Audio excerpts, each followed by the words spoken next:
And if they start being fed with the commercial diet, like mums and puppies, they are fed with puppy food, commercial diet. Commercial diet, the meat-based commercial food is full of cereals because they are cheap protein source. They have wheat, barley, oats, and other, most of the time, really low quality ingredients because of the price, of course, and they are a source of gluten. So that's the plant protein. They have, of course, meat powder and everything inside that animals become later on allergic because it is so much of the gluten that's present in the young puppies' food when they are started to be weaned. Some of them, like they start about 4 weeks, 5, 6, and they are fully weaned with 6 weeks when they are sold.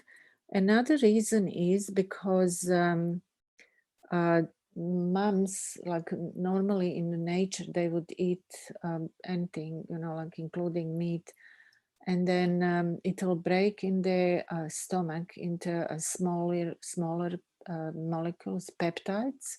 So protein will be broken, like I can say halfly digested. Then they regurgitate, feed their puppies. So even the raw diets given to puppies, they're not natural, they're not healthy because puppies are weaned very young, and it's not the natural process how they are. Like if they are in the nature, they would be properly fed. Unfortunately, with the human-made diets, there is lots of problems, lots of things that are causing later on gastrointestinal problem. And to become really allergic to gluten, which is a plant protein, it has to happen some intestinal mucosal incident to cause permeability of the intestine, so damaged mucosal cells. So we can see here the intestines and the parts of intestines, so internal mucosa. Now on the upper slide on the left, you can see yellowish pus, inflamed and edematous, swollen mucus, mucosal cells that are damaged.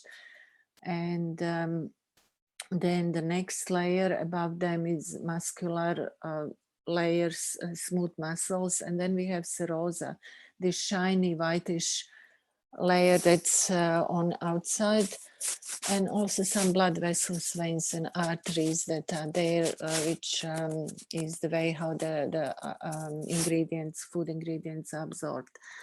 So as I said, when some insult happened, like intestinal parasites, infectious diseases, toxin, poison, we know that it's all, when we are talking about that, we have a meat in our mind, because meat is the main source of the infectious diseases like bacteria, internal parasites as well, especially if it's raw meat. Then toxins, as we saw in the slides from yesterday, dioxin is toxin that's built up in meat in the body of the big animals like cows and the mammals, also fish. So they are the biggest source. And in a commercial diet, we know there are lots of added substances that they are not absorbed in the body, but they can cause the inflammation of the intestines. So that's one reason why we also supporting homemade diets, vegan homemade diets for dogs, like since they are young puppies. So what? So I can say that the inflammations of intestine will cause leaky guts, where the like we see on this image, that there are mucosal cells that they should be close to each other. So if they are separated, then we have a leaky guts problem or inflammatory bowel disease, where it's usually, as I said, there's some reason like infection or parasites or toxins. And there is the reaction of the immune system. It's really developed in the intestinal tract. So we have immunoglobulin A, the most common, and immunoglobulin G, IgG. If they are produced, then we have allergic reaction. So not every food that is causing diarrhea means that a dog is allergic to that food. It can be something that just irritates the intestines, but allergy is not developed. So in that case, we stop with that food. And then after several months, we can start feeding a little bit. Like in case, maybe some people, they say their dogs are allergic to rice, which is very, very uncommon. I think we explained in Shevega's booklets how to prepare rice. So it's important to know how to prepare these nutrients, not to cause any irritation into intestines. And that's all explained, and Ruby will explain about that when she's going to talk about preparing recipes. So one protein that dogs are extremely allergic, like number one allergen, is beef protein. And why is that? Usually people come and they notice that they can't feed the beef, but it's very unknown. And I researched and I found that what's happening is actually vaccines are created in a beef plasma. And then, of course, almost every puppy is vaccinated. So when we use such vaccines, then the body is injected with the antigen of the beef plasma, and the body creates antibodies to beef, and that's why we can't give any that type of meat to puppies or to adults. It's very rare that dogs can be fed with beef without allergic reaction. So as I said, dogs can be sensitive to plant proteins, as like the example is gluten, very common. Gluten is extremely tasty for dogs, and they have that consistency of a meat and taste, like if you know how to prepare properly for your vegan dogs.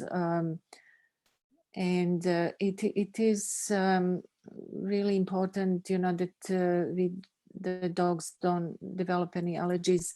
As I said, like if we keep their gastrointestinal system healthy, most probably they wouldn't do that. They wouldn't develop. And if they are fed properly, so not just with the commercial cheap commercial diet, but if you start giving 100% homemade food, vegan homemade food, or at least like some bigger percentage of the homemade food, then you are avoiding developing the gluten intolerance. And later on, you can prepare different really tasty, really good gluten meals and not be scared like it is now these days.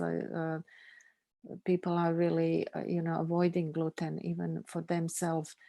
So, but the rule is that when dogs have intestinal problems, so some diarrhea or irritation, gas in the stomach, in intestines, then we say no meat and no gluten, because that would be the main cause of the allergic reactions.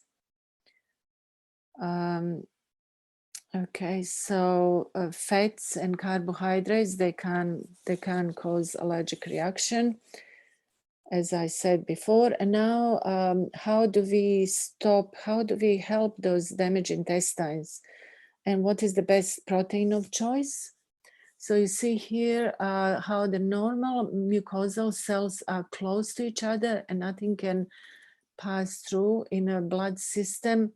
When they are damaged, they have gaps in between, and then it's leaky and inflamed, and all allergens are going into blood system, causing reaction of the immunity, and we have different consequences like nutrient malabsorption. Dogs are losing protein, immune reaction, food intolerances, allergies. Then it also compromises the brain.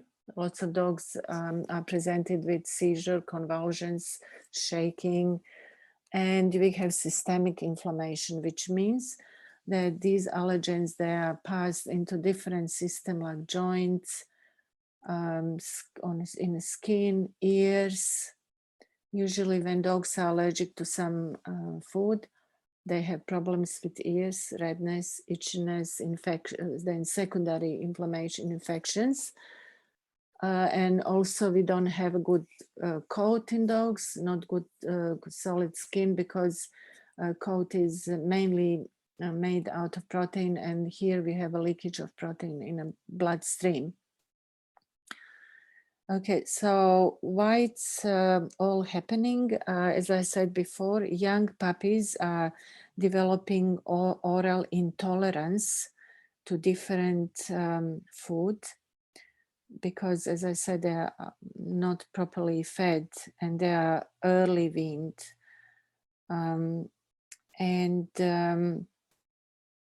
So when we have the proper diet for healing this damaged mucosal wall, we are thinking about a single protein source. And what is popular now, the big brands like Royal Canin, they're making those hypoallergenic or unallergenic diets that are very popular. And for meat-eating dogs, you know, because these industries, they produce normally, they have animal, you know, meals there, meat and bone, all different animal products. So they're not supporting at all any vegan or vegetarian diets. But in case of intestinal allergies and any allergies, in fact, they produce this hypoallergenic food that is soy-based. So I think there is only fat, animal fat, the only component that's of animal origin. So they in fact supporting the theory and the research that was have been done with the vegan diets, that these are the best for this problem, gastrointestinal problem. When different diets were tried, a single protein of animal source like chicken or turkey or whatever, even crocodile meat. But what's happening is that the antigen in one meat can have common antigen with another animal product, and so it is cross reaction. So you don't need to have really the product that animals is allergic to cause, and you eliminate that, which is called eliminating for diet feeding of elimination diets. So then you put protein that they have never been in contact, and they react, because of similar antigen code in that other protein. So what the large industry, they found out that soy protein would be, if it's hydrolyzed, would be the ideal. So almost like 100% vegan diet is used for this problem. Another example of using vegan, almost vegan food is in cat food for hyperthyroid problem. And it's entirely, the protein is made on soy, based on soy protein, because what happens is soy binds thyroxine that's produced highly in hyperthyroid cat. And that way, cat doesn't need to go on surgery, doesn't need any medical intervention or medications.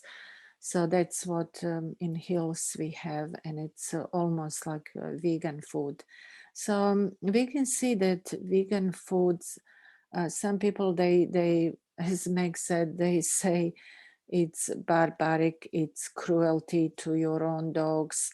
But we can see here the most advanced companies, that have employed the best nutritionists, supporting vegan food. They are actually without any, any connection to veganism, of course. They are showing us the benefits, the health benefits of the plant-based diet. So that should be a big confirmation that vegan diets are not only good, but they can be in some occasions better than the meat-based diets. In a case if we have dogs with inflamed intestines, then what do we do? Our food of choice would be homemade diet. So unfortunately, many people don't have time to prepare homemade food. And even if you combine with some of the commercial vegan commercial food, but it should be really given some homemade diet to just improve and enrich that food. But in case of healing of inflamed intestines, I would suggest to make homemade diet and maybe just freeze. Usually it takes about 7 to 14 days for mucosal cells to regenerate if you have a good protein and no meat, of course. The meat is like big no with any inflamed intestines. For example, I can just give you one example of the really painful disease that's prevalent in German Shepherds. It's called ulcerative colitis, where meat is actually, the feeding with meat will produce lots of ammonia as an end metabolic product of meat protein. And what's happening, that ammonia is actually is in large intestines and causing even worse ulceration, ulcers, and that are extremely painful. Dogs have diarrhea. They have to be cleaned. Their bottom has to be all the time cleaned, and they always have to be under painkillers. There is no medication, but still, I never saw any vet, during my practice, prescribing plant protein source food for these dogs, which will be a solution, because there wouldn't be so much ammonia that is actually toxic to mucosal cells. So what is the food. Now we can see here about the tofu, mentioning tofu. And during the inflammations, like when dogs are reacting with diarrhea and not eating, lethargy, then the most optimal food will be 100% digestible and absorbed. Like usually those diets rich in carbohydrates, and it is supported, like it's recommended, cooked white rice that's properly washed and rinsed and soaked, and that diet will actually reduce fecal volume and help stopping diarrhea, which is common with dogs with ulcerative colitis or any chronic diarrhea dogs. So in the case when dogs are passing lots of motions, vets sometimes are giving medication that is stopping these peristalsis, the movements, normal movements of intestines. But once you give the white rice, that's really common, like commonly prescribed by every vet, you have that reduced fecal, production, because the white rice is completely absorbed. It's 100% digested. So that's the way how to control diarrhea, and not by the tablets, that will that will actually reduce the normal movement of intestines. So we are again to go back to tofu.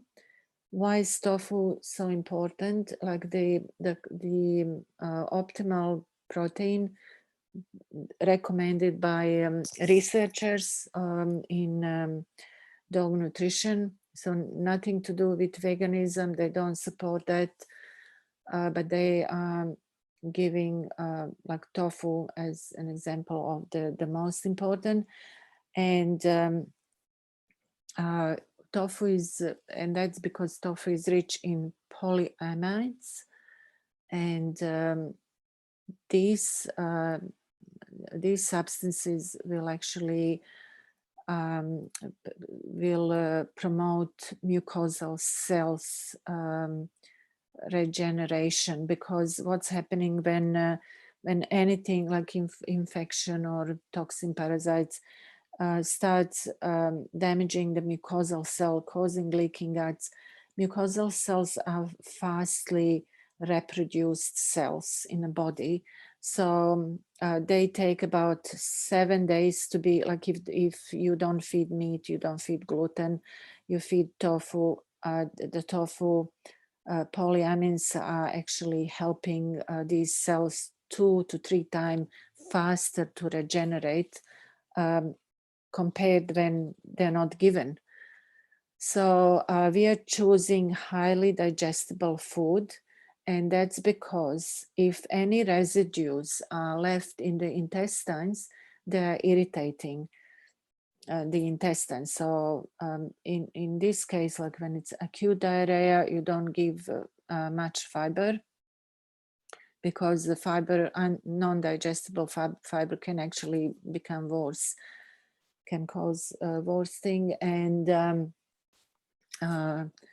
Solmin, she asked me yesterday about the percentage of fiber, and I calculated today on 100% dry matter.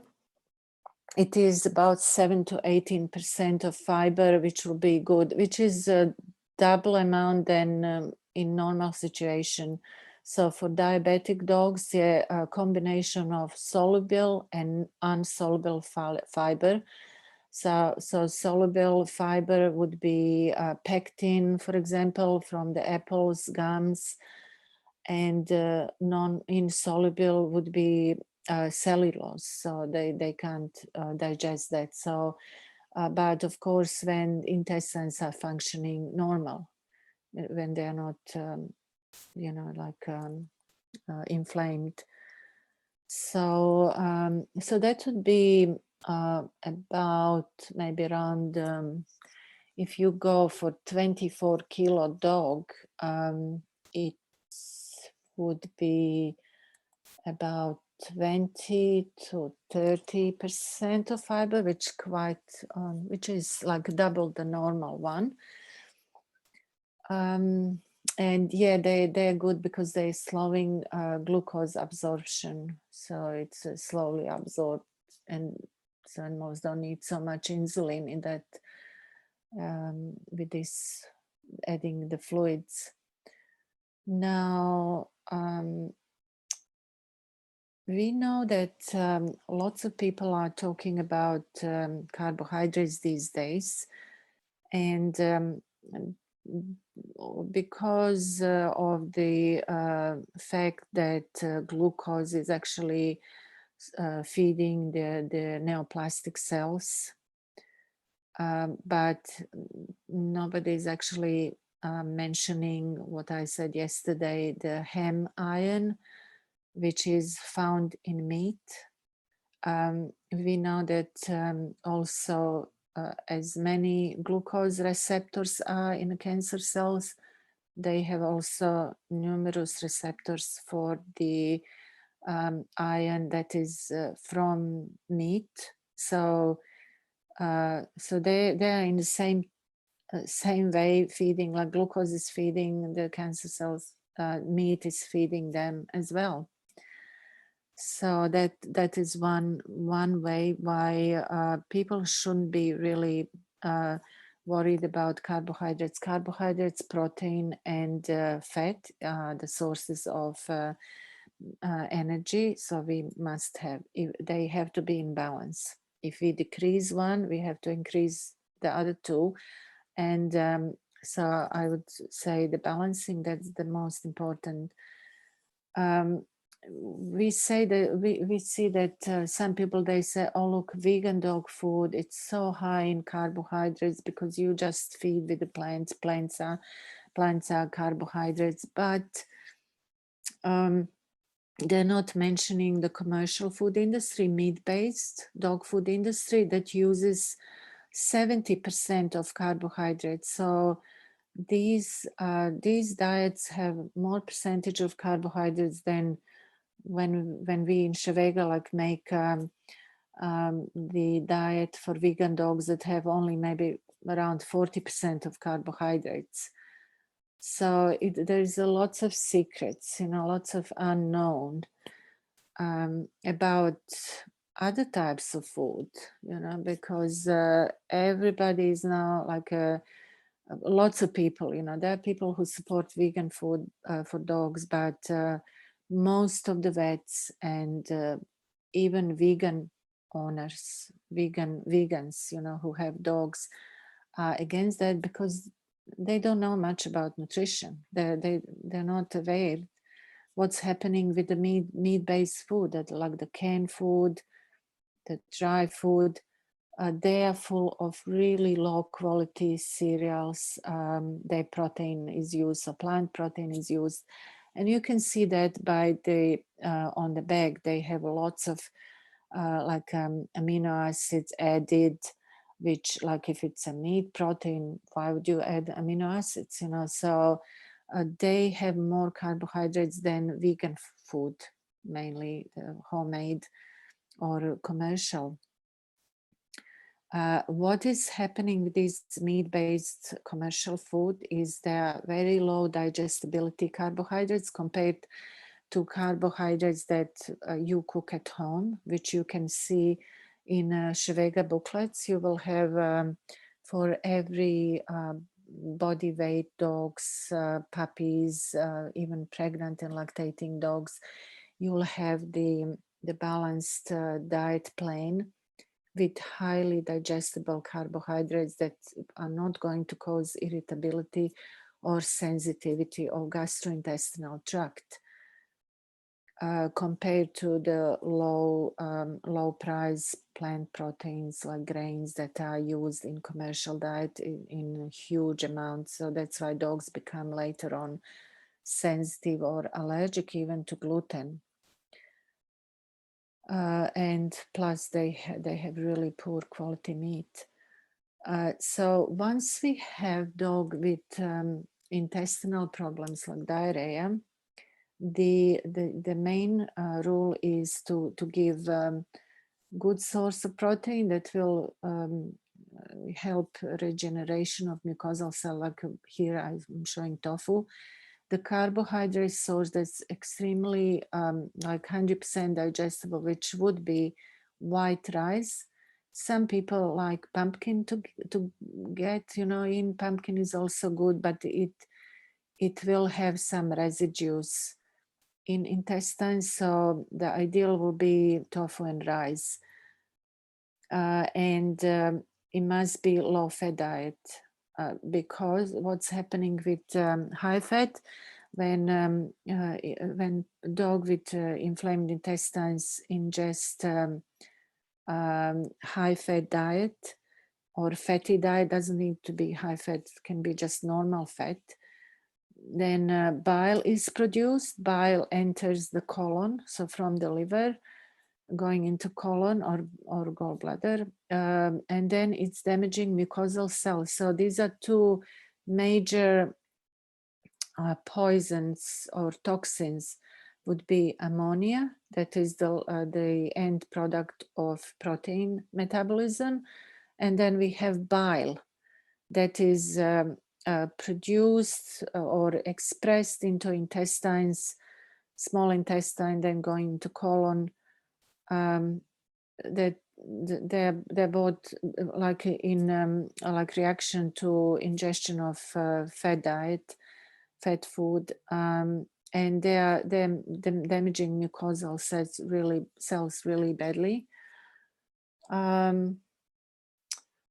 Now, so what are we looking now is meat. Yeah, I said it can be fed.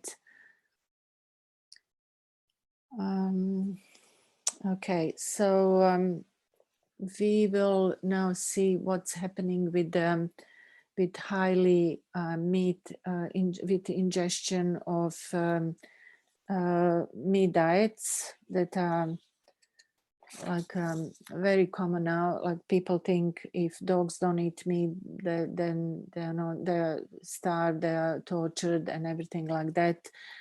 But meat diet is actually causing acidic pH and blood. If urine is if pH of urine is acidic, then the blood will be also pH will be acidic as well, and then we have the consequences of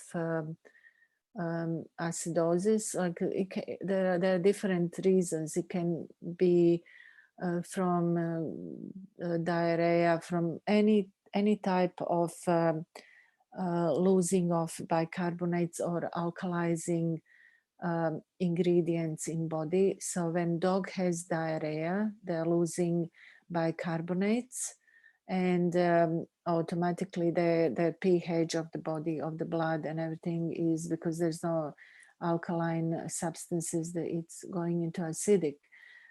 So that's why we have to, when we get these dogs, we have to put them on fluids and give some electrolytes that will decrease the acidosis. And we can see here, if the dogs are eating lots of meat, then they will have phosphorus, high phosphorus.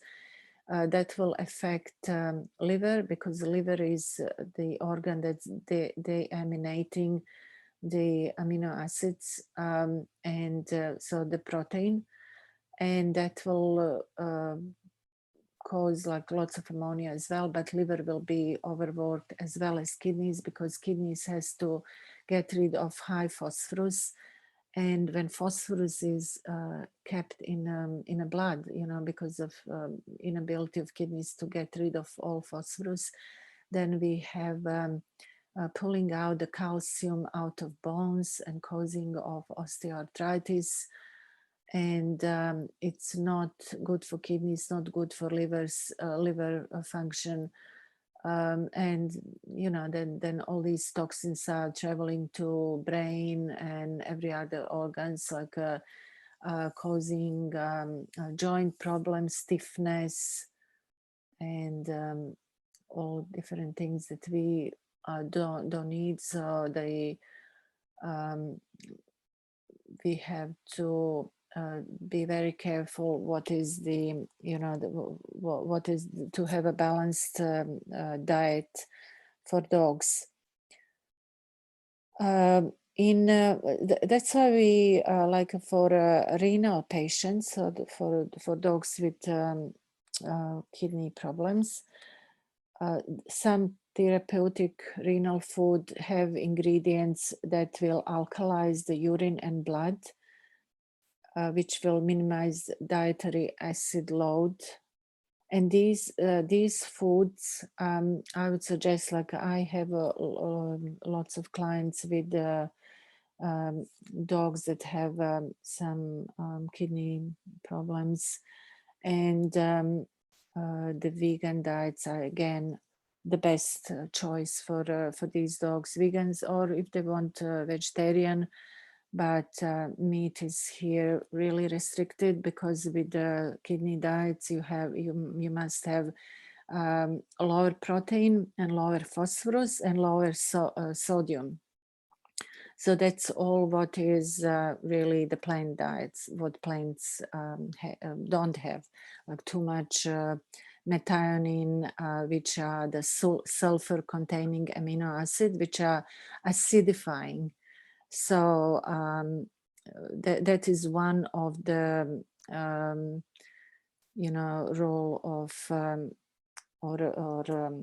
where we can use the vegan diet. I explained before the liver as well, but here the kidneys, that the best option will be homemade alkaline ingredients, like from the plants. So it's much better than any of these commercial diets.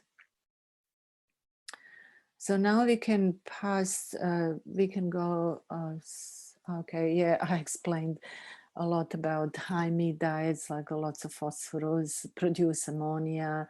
It's making liver and kidneys overworked, and at one stage, they can't keep on going with so many nutrients that they have to deaminate and pass, phosphorus through, and sodium and everything.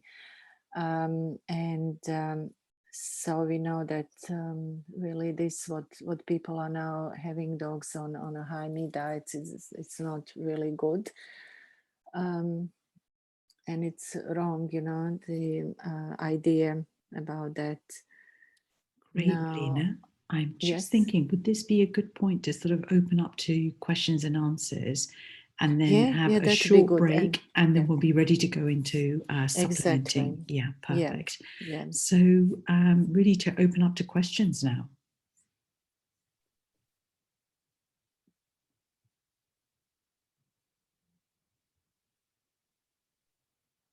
I have question. Wonderful, Solon. Great. As far as I know, for making tofu, well, I'm not sure how's like Western tofu or in there, but for Asia, when we make the tofu, we put salt always. So if we feed tofu regularly to our dog, is it okay with the salt amount in the tofu? How much salt? I don't know really, because it's good to add some salt to have, you know, because sodium has to be also in food, you know, like some amount. But for it's not good too much salt. I know when I eat tofu, I can't feel that it's any saltiness in it, especially silken tofu. Oh, yeah. Yeah, silken tofu doesn't seem to have much sodium. Oh, I see. I think in here, when we making tofu, we normally put, I think, under the 1%. 1%. Yes. And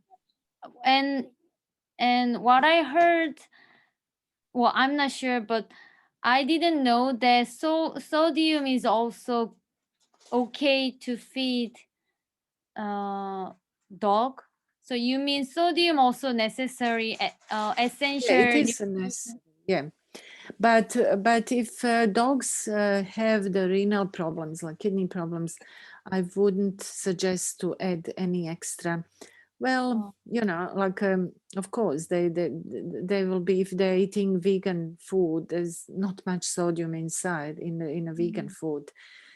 So if it's an extra, like in a tofu, and makes not too much sodium, then yeah, but it should be calculated really, and depend like how much you give to dog, and you know, on the other parts of the diet. But yeah, for kidney patients, you have to be very careful.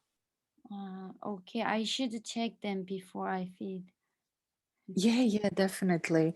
Yeah, because as I can remember, I think even I have here diet plans, but there are lots of them here. So maybe about 1 gram would be the most, or even less, 0.8 grams for about 25 kilo dog. So just see that you don't go over it Oh, with the okay. sodium, not with the salt, but the sodium.